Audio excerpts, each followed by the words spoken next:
And EQ is working as a team. So if you want to be successful, better to have EQ.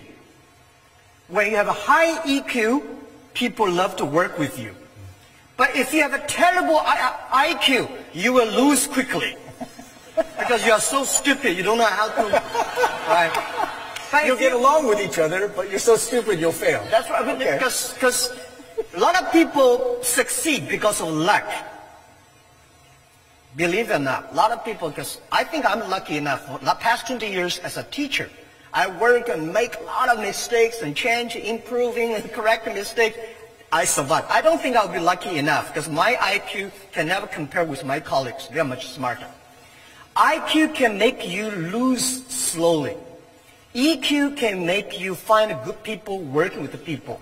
But if you want to be respected, if you want to have a big heart, you should have LQ, the Q of love. So these three Qs are very important.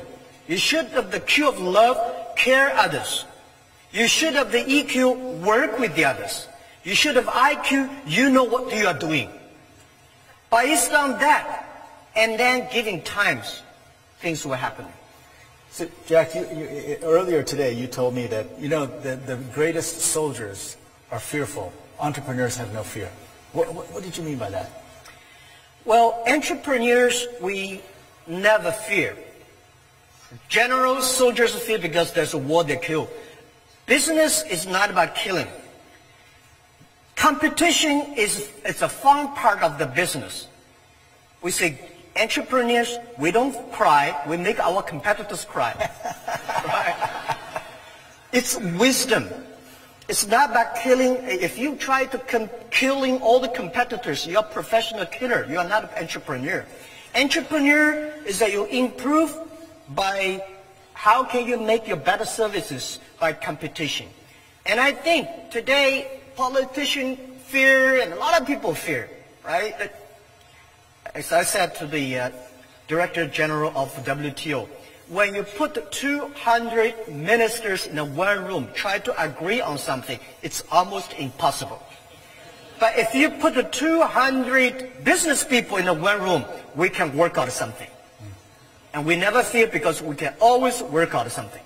So how did you develop this fearlessness, Jack? I mean, when I first met you, you told me the story that when Kentucky Fried Chicken came to China, you really wanted to work there. And there were 24 applicants and 23 jobs, and you didn't get a job at Kentucky Fried Chicken. You applied to Harvard 10 times and were rejected each time applying to Harvard. So how did those experiences teach you about being an entrepreneur? Well, are they true stories, by the way? Yeah, this is a true story. I applied a lot of jobs, all failed, and I tell myself, maybe I should do myself. As an entrepreneur, business people, you have to get used to be rejected. Why people should help you? People help you, that is very unusual. Right? Why people should help you? People don't help you, that is very usual. So as an entrepreneur, you have to get used to, well, you're rejected. As a salespeople, you go out, to sell something. You should tell yourself, today I go out to visit 10 customers, they will all say no, which is usual, so you came back with happy. If you sold one of them, you are extremely happy, you are better than you think. So this is optimistic. And when I started my business, people don't want to join my company because they say, internet, I've never heard about the company called internet. 本视频有可能会改变您的一生。改革开放以来，第一批个体户发了，第一批炒地皮的发了，第一批买原始股的发了，第一批搞互联网的发了，第一批做网商的发了。为什么这么多第一批发了？因为他们都凭借眼光和行动力，牢牢地抓住了时代赋予的商机。如今还有什么第一批轮到我们？全球经济每隔3到5年就会有一次重大机遇出现。恭喜您，互联网+的时代到来，您有机会成为第一批云商。只要您牢牢把握住，您也会成为第一批富起来的人，从而改变命运。现在不是钱难赚了，而是赚钱的方式变了。如今互联网时代，你是否想过让手机变成我们赚钱的工具？如果你现在很迷茫，找不到赚钱的方向，那么这就是你最佳的事业机会。一部手机，一台电脑，人到哪里，钱就赚到哪里，让你在玩手机的同时，可以玩出不错的收入。在这里，有人教，有人帮，有人带，没有风险，没有压力。想赚钱，加高峰教练微信13526806395。精彩在后面等着你。There's a company doing internet. There's no even a word in a dictionary called internet. And the name Alibaba is so strange. Right? And this guy always fulfilled, never even get a job. They want to put a...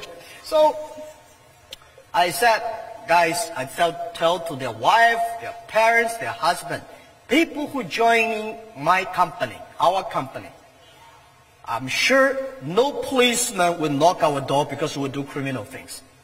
I will promise tax bureau will not come to our company because we try to sneak away. These are the things I promise everybody in the company and their family, that we will never do any criminal things or bad things to the society. And I will promise that everybody will have tough lives. I will never promise you will be rich, you will be successful, but if we work hard, something could happen. And this is what we did. And I'm telling even now, we have so many people join our company every year. If I got a chance, I tell them, it's not Jack Ma give you the opportunity, give you the job. It's you created the opportunity for yourself, for everybody. And nothing to fear, because we never thought about sneaking from tax. We never thought about doing illegal things. We never thought about, and we're not allowed to do that. What do you fear? So Jack, I think it was in the summer of 2012. I'd just taken over. And you told me, and at that time, I think you had maybe 20, 25,000 employees. And you said you had 30 true believers, the people that started out in your apartment. And you've always said that choosing the right people is the most important thing. So how did you choose the 30 true believers? How did you know they were true believers? Did you turn them into true believers? And so generally speaking, how do you choose people? How do you know the right people to bring into your world? Yeah, there's no best people in the world. See, you have to hire the best people. There's no best people. The best people is always in your company. You train them to become best. And I start to make a lot of mistakes when I raise my money. When you have money, you start to make mistakes. I think one day when I raised my first round of finance was $5 million. I hired a lot of vice presidents of multinational companies. One of the VP of marketing came to me. He gave me a proposal. He said, sir, this is our next year's marketing plan. I said, oh, $12 million. I only have $5 million. He said, I've never done a business plan below $10 million. So I said, all right, it's not his fault, it's my fault. It's a Boeing 747 engine. When you put into a tractor, the disaster comes. None of them are happy. So you have to hire the right people. So the people I choose, they have to be optimistic. Because as entrepreneur, if you're not optimistic, you're in trouble. You should have the good IQ at least. Right? If you're not a good IQ is important. And the next thing is that they're ready to learn. I hate to hire people who came as expert, because there's no expert of future. There's always expert of yesterday. We are entering into the world. And we don't want people to join the company and say, Jack, what do you want me to do? I hate that. I say, I don't want you to do anything. What you can do for us. This is more what you can do for you. This kind of people ready to learn, fearless for the future, believe in the future, and teamwork, smart enough, giving them the time, they will come. And then we train them. Let them make mistakes. So, Jack, you've started now working in Africa, and you're bringing Africans to Hangzhou and teaching them about entrepreneurship. Tell us about that. How's that going? Yeah, I visited, thank you so much for keep on telling me you should go to Africa, right?